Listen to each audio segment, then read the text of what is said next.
Hey guys, so it's been a while since I made any mountain bike videos, and some videos are on their way.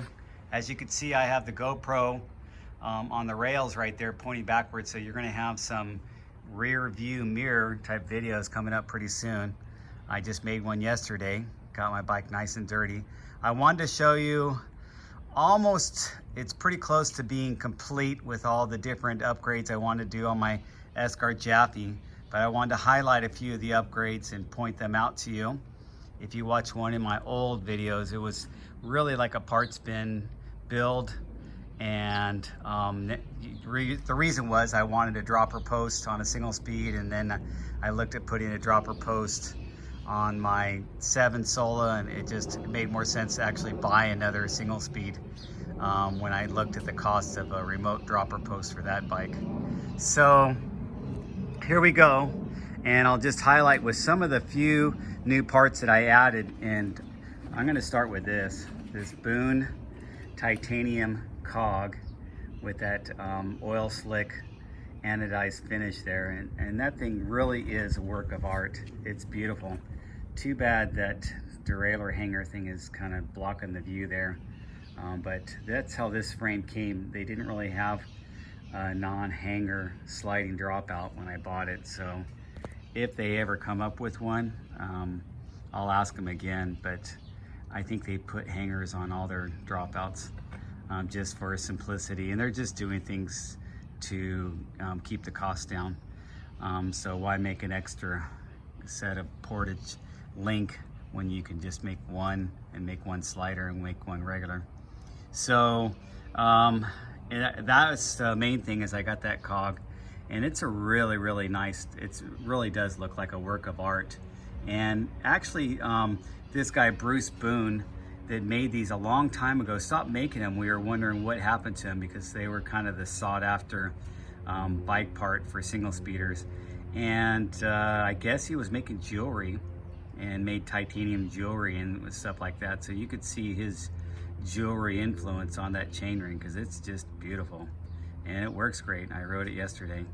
The other thing I did is, you know, I had wheel sets, but I wanted to try carbon rims, and so I got these carbon hoops.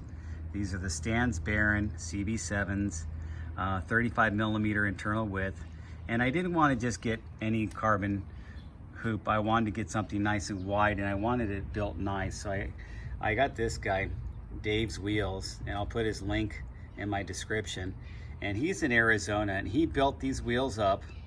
I sent him the parts. I have my Hadley hubs. Those are parts bin hubs that I've used forever, and I you know my feelings on Hadley hubs. Super wide flanges, very well made hub. Anyway, so he built this up. I sent him the parts, and he built this wheel setup for 95 bucks. And I think that's a great deal, considering he's including these sap and race spokes. And those aren't the cheapest spokes. Those are actually pretty expensive. And the alloy nipples. So he's gonna lace them up for you. He does a primo job. He's gonna talk to you, find out your weight and your riding style and everything like that, and make recommendations. I mean, he may not recommend the sap and race for you. You might go for one of the different sap and spokes.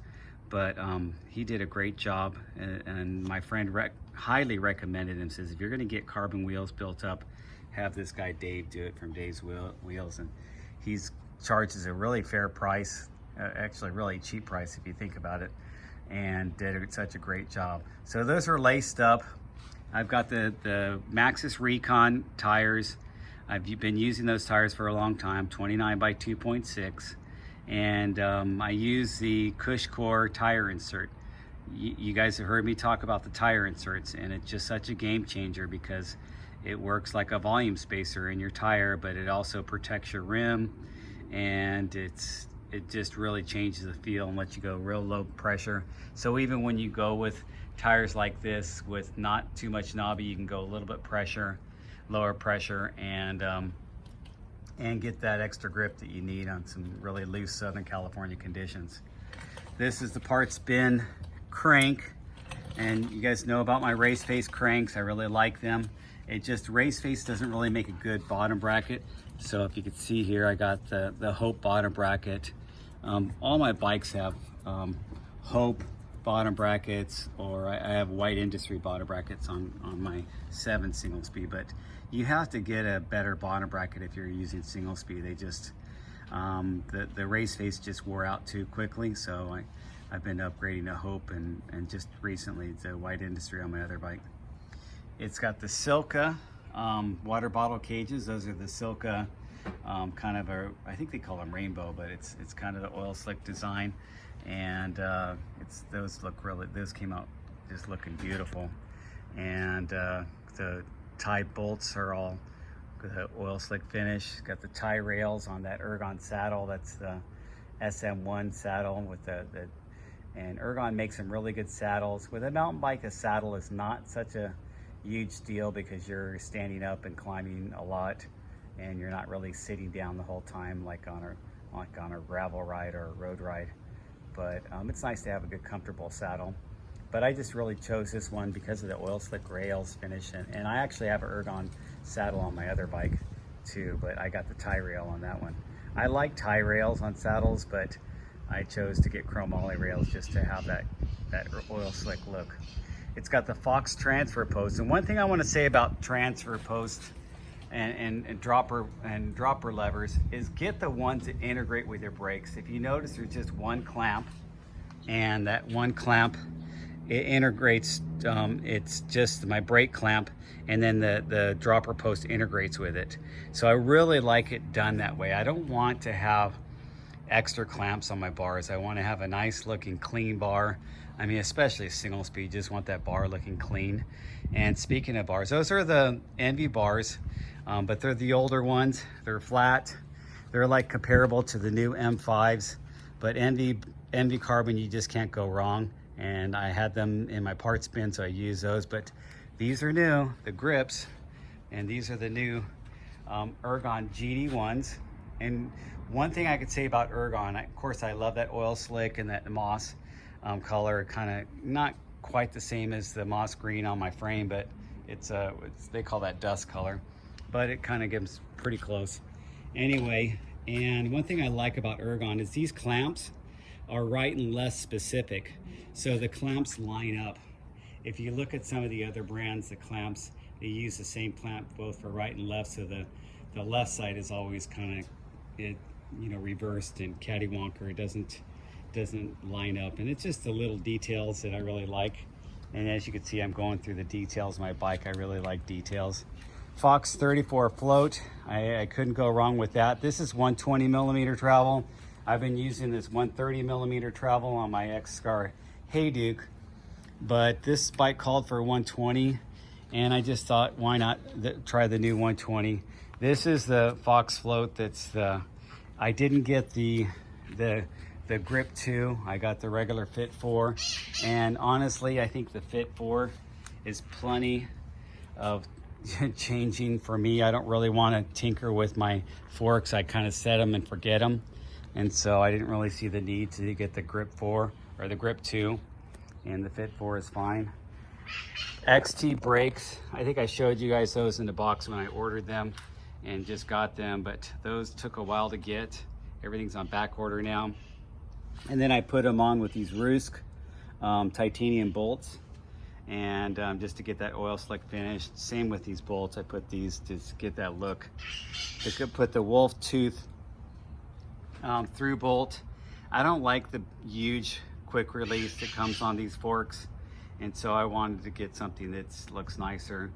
I did the same thing with my other Fox fork. Here's another look at that Hope bottom bracket. You can't go wrong with the Hope bottom brackets. They got a great rep, and they're great. These cranks, like I said, they've been going strong. I've been using race face cranks for a while. Race face sticks behind their products. I got the new Race Face Next SL G4s when I built up my 7 Solo, but those kept bending right here where the axle is, and I warranted like 2 sets of those, and then I ended up getting these 6Cs on the last warranty, and those have been fine, especially it's a geared bike, so they've been fine on there. But single speed takes a lot of torque, you guys. And let me see, of course, that beautiful Japhy frame, everything just kind of looks good on it. I like the way they mount the brake inside the chain and seat stay like this. I don't like brakes sticking out here. I like the tucked in look of the brakes, and I've been getting, I tend to get frames that have that look to it, and it just something personal preference. So I got these alloy oil slick valve stems. They actually come ported, so I can use inserts with those. So it's got the CushCore in the back, it's got the Rimpact in the front, and once you guys try the tire inserts, and if you're running low pressure or you're running thin wall tires and you want that supple feel and really don't want to, you know, ruin your rim and protect your rim, get the tire inserts. I mean, it's just such a game changer. It's been the best thing I've done in the last year on my bikes. But that's how it looks. And here's a look at the Hayduke. I wanted to point something out right now. That's why I have both my bikes out here. Is the tire clearance on this, as you can see, well, it kind of needs to be dished over. I haven't center dished them to my frame. They come center dished to the wheel, to the hub, but I usually center dish them to my frame after a few rides and after the spokes have kind of settled. So I'll center dish and double check and make sure they're true after a few rides. But this is the same wheel, same width of a rim on my Hayduke. So the Hayduke can fit, if you don't get too aggressive with the knobs, it can fit a 2.6. So if you really are looking for something that's going to be more versatile and can do 2.6 and want to go with the 27.5 plus tires, then get the Hayduke. But if you think you're just going to stick with 29, then yeah, go ahead and get the Japhy, and then you can go a little bit bigger in the tire, and it's slightly lighter. I think it's like, I don't know, 30-40 grams lighter. It's not that much of a difference. These are both small frames. The small Japhy has a curve to it.